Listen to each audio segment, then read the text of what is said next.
Benoît Dutrisac. Sacramouille que c'est bon. Dutrisac. Alexandre Dubé est à 7h désormais, mais un mot sur des gros dégueulasses. Ah, on vous en avait envoyé plein au 187 Cube Radio. Je peux pas tous les nommer parce qu'il y en a une couple de Québécois. Je vous laisse deviner. Mais il y en a deux autres. Écoute, évident, Jeffrey Epstein, oui. Dominique Pélicaud, oui. Gérard Depardieu, qui ont été nommés. Ça, c'en est des gros dégueulasses, puis les autres, c'était tous des Québécois. OK, on laisse faire. Merci.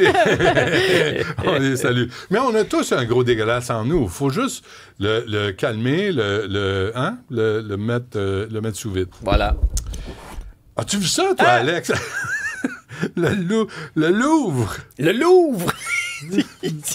tu lis juste le premier mot. Parfait. Oui. OK, parce que on se souviendra... Oui, on se souviendra ce vol spectaculaire au Musée du Louvre qui a marqué les esprits, les voleurs, donc, qui sont repartis avec tout un butin là, de la royauté française, des couronnes, des diadèmes, des boucles d'oreilles, etc., d'une valeur d'à peu près de 140 millions.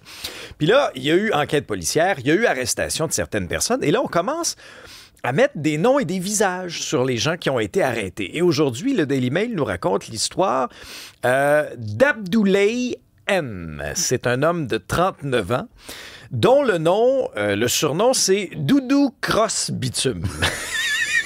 Tu sais que ça va bien commencer, bon, l'anecdote. Doudou Cross Bitume. Exactement. Quand son petit surnom, c'est ça. Alors, c'est un homme qui a quand même laissé sa trace sur Internet au fil des ans. On ne sait pas laquelle. On ne veut pas le savoir. Non. C'est lui, ça. Un culturiste sur les réseaux sociaux, mais aussi une légende du motocross qui, au fil des ans, surtout au tournant des années 2000, je vous dirais, sur YouTube, réalisait toutes sortes de cascades sur la route dans des lieux emblématiques de Paris. Il l'a fait, entre autres, sur les Champs-Élysées. Et son slogan, tu sais comment j'aime les slogans, toujours plus près de l'asphalte. Mais c'est sûr que si tu fais des wheelies sur ta roue d'en arrière, ça se peut que l'asphalte t'avoie de près. OK. Effectivement. Mais Doudou, cross, c'est motocross. Oui, c'est ça. Bitume, c'est asphalte. Voilà. Okay. C'est un petit perspicace. Oh, mon Dieu. Il a été arrêté, Doudou, lui, le 29 octobre dernier, soupçonné d'être un des deux hommes qui, avec ce camion nacelle, a réussi à fracasser une des vitrines de la galerie d'Apollon, a volé ses joyaux de la couronne d'une valeur de 140 millions. On n'a toujours pas retrouvé les bijoux, sauf une couronne poquée là, qui avait été laissée derrière. Ou de Gertrude. Ah oui, c'est ça, de la royauté. Une reine quelconque, t'as entièrement raison. Récemment, il était sur TikTok aussi, partageait ses exploits, notamment faire des chin-ups, s'entraîner à l'extérieur, dans le mobilier urbain. Mais si t'es voleur d'envie, t'as le temps de t'entraîner comme je me dis, à ce shape-là, il n'y a même pas besoin d'un mont de charge. Il aurait pu juste comme escalader les murs du Louvre. On aimerait tous ça, avoir un dos aussi musclé que ça.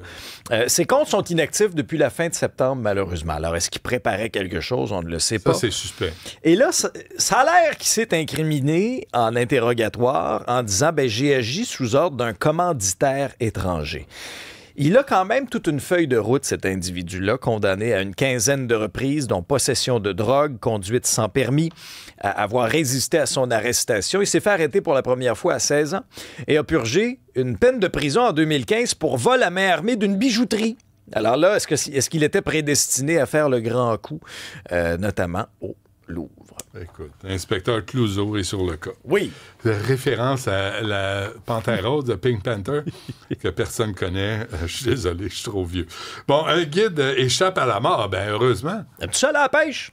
Non, pas bien. Je suis allé comme 2 fois dans ma vie. Tu sais qu'il y en a qui vont à la pêche au comment ça s'appelle? Au Piton? Non, au Piton. Au Piton? Oui, je te jure, ça se passe en Indonésie. Ah non, moi, j'irai pas, mais regardez ça. C'est un guide qui a échappé à la mort. Le bonhomme s'appelle Héroux.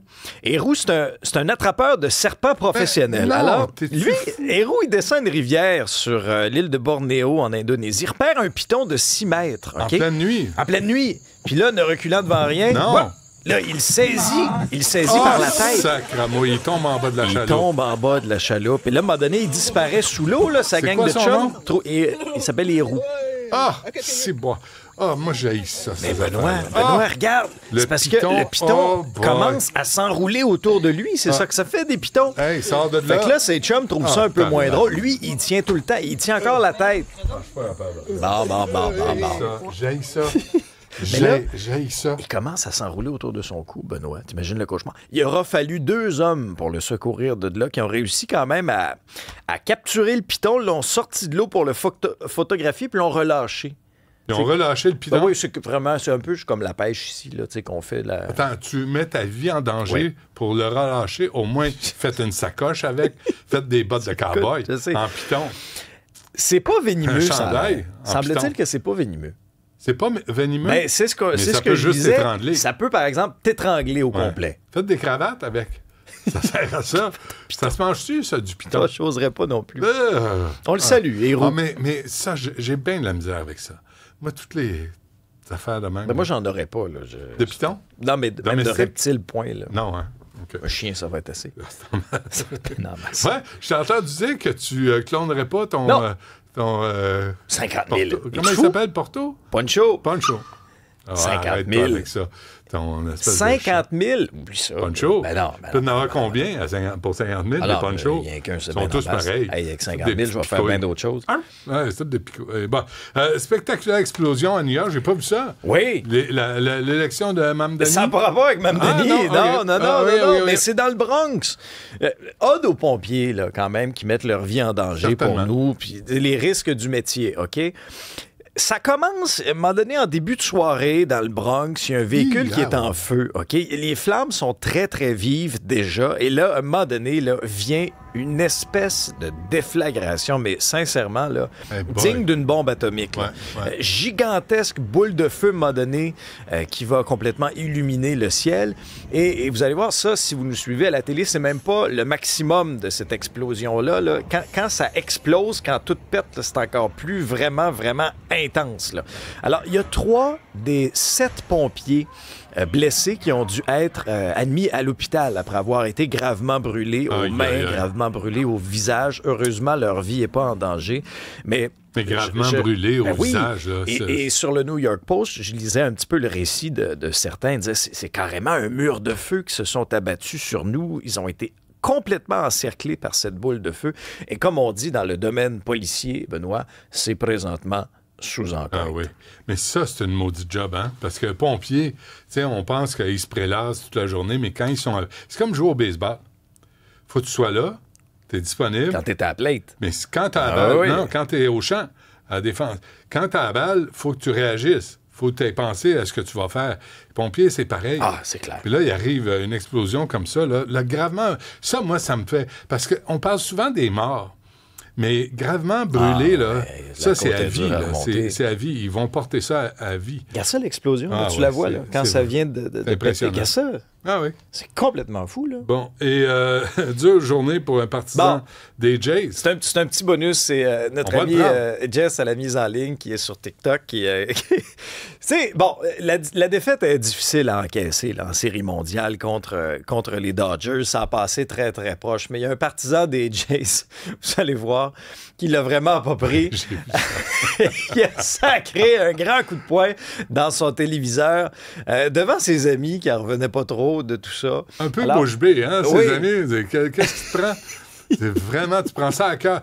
Je disais ça à Jean-Charles hier. À un moment donné, oui, c'est intéressant, la stratégie, mais tu peux pas prendre ça à cœur à ce point-là. T'es-tu fou, toi? Non, pas de là à défoncer une TV. Me verrais-tu ça, moi, défoncer une TV? J'espère que c'est la sienne. Hey, t'imagines-tu? S'il a fait ça chez quelqu'un d'autre, chez un ami... C'est un mal élevé. C'est un mal élevé, puis il me doit au moins 600$. Ah, facile. Tu vas pas m'en acheter une cheap, là. Tu vas me la remplacer, mon espèce de jambon. Mais les Blue Jays, là, vraiment, hein, c'est Toronto. C'est typique. Toronto, c'est typique. Il n'y a rien qui se passe. Les Maple Leafs l'échappent tout le temps. Ça a tendance à choquer. Ça choque, hein? C'est une ville qui choque. Je vais dire ça à Ben Maroney. Il va être content. Il va être content, Ben. Si non, je l'ai l'autre jour, le lendemain de leur défaite, je dis, vous êtes vraiment une gang de jambons, d'incapables de... Il a éclaté de rire. Il l'a bien pris, quand même. Il l'a bien pris en se disant, il y a un fond de vérité à ça. Il est revenu le lendemain. Il revient tout le temps. C'est ça qui est formidable avec Olivia Char, comme mairesse. Il faut être fait fort. Elle a du rythme, Mme Char. Pour danser, oui. Oui. Pour gouverner, moins. C'est une autre affaire. C'est une autre affaire. Merci. Va-t'en chez vous. Ça, j'ai hâte de voir à cette heure-là combien de temps ça va me prendre de retourner dans le bois. Parfait. À demain. Salut.